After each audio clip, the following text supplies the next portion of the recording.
ಅಯೋಧ್ಯ ರಾಮ ಮಂದಿರದ ಬಗ್ಗೆ ನಿಮಗೆ ಗೊತ್ತಿಲ್ಲದ ಕೆಲವು ಮಾಹಿತಿಗಳು.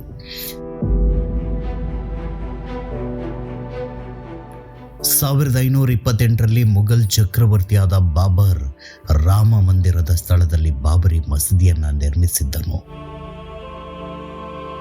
ಸೂರ್ಯವಂಶಿ ಕ್ಷತ್ರಿಯರು ಒಂದು ಪ್ರತಿಜ್ಞೆಯನ್ನ ತೆಗೆದುಕೊಂಡ್ರು. ಮತ್ತೆ ಆ ಸ್ಥಳದಲ್ಲಿ ರಾಮ ಮಂದಿರ ನಿರ್ಮಾಣ ಆಗುವವರೆಗೂ ಚಪ್ಪಲಿ ಧರಿಸುವುದಿಲ್ಲ ಹಾಗೂ ತಲೆಯ ಪೇಟವನ್ನ ಧರಿಸುವುದಿಲ್ಲವೆಂದು ನಿರ್ಧರಿಸಿದ್ರು. ಅಂದು ಮಾಡಿದ ಪ್ರತಿಜ್ಞೆಯನ್ನ ಜನವರಿ 22ರಂದು ಮುರಿದಿದ್ದಾರೆ.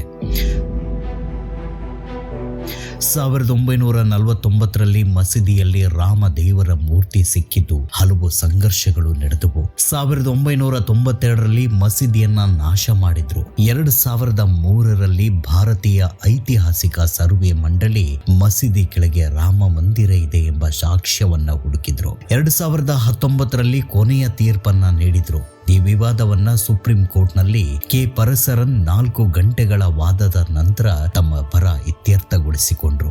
ಹಾಗೆಯೇ ಸುಪ್ರೀಂ ಕೋರ್ಟ್ ಅಯೋಧ್ಯದಲ್ಲಿ ಮಸೀದಿಯನ್ನು ಕಟ್ಟಿಸುವುದಕ್ಕೆ 5 ಎಕರೆ ಭೂಮಿಯನ್ನ ಕೊಟ್ಟಿದೆ.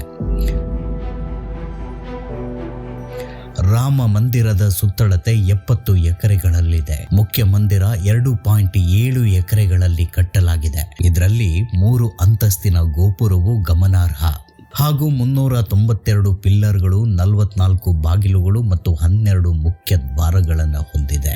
ಮಂದಿರದಲ್ಲಿ ಎಲ್ಲಿಯೂ ಕಬ್ಬಿಣದ ಅಂಶವನ್ನ ಬಳಸಲಾಗಿಲ್ಲ. ಎಲ್ಲವೂ ಕಲ್ಲಿನಿಂದ ಕಟ್ಟಲ್ಪಟ್ಟಿದೆ.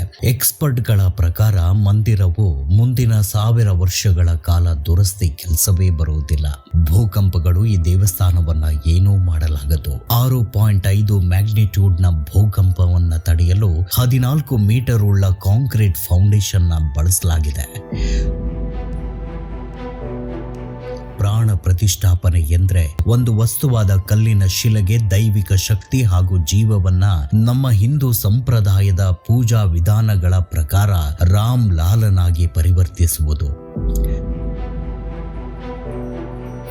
ಜನವರಿ 22ರಂದು ವಿಶೇಷವೇನೆಂದ್ರೆ ವಿಷ್ಣು ಆಮೆಯ ಮೇಲೆ ಸಮುದ್ರಕ್ಕಿಳಿದು ಭೂಮಿಯನ್ನ ಅಸುರರಿಂದ ಉಳಿಸಿದ.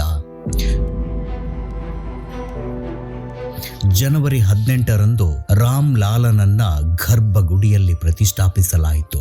ಜನವರಿ 22ರಂದು 12:29:09 ನಿಂದ 12:30:32 ಒಟ್ಟು 84 ಸೆಕೆಂಡ್ ಒಳಗೆ ಪ್ರತಿಷ್ಠಾಪನೆ ಕಾರ್ಯವನ್ನ ಮುಗಿಸಿದ್ರು. ಇನ್ನು ತುಂಬಾ ಫ್ಯಾಕ್ಟ್ಗಳನ್ನ ಮುಂದಿನ ಭಾಗದಲ್ಲಿ ನಿರೀಕ್ಷಿಸಿ.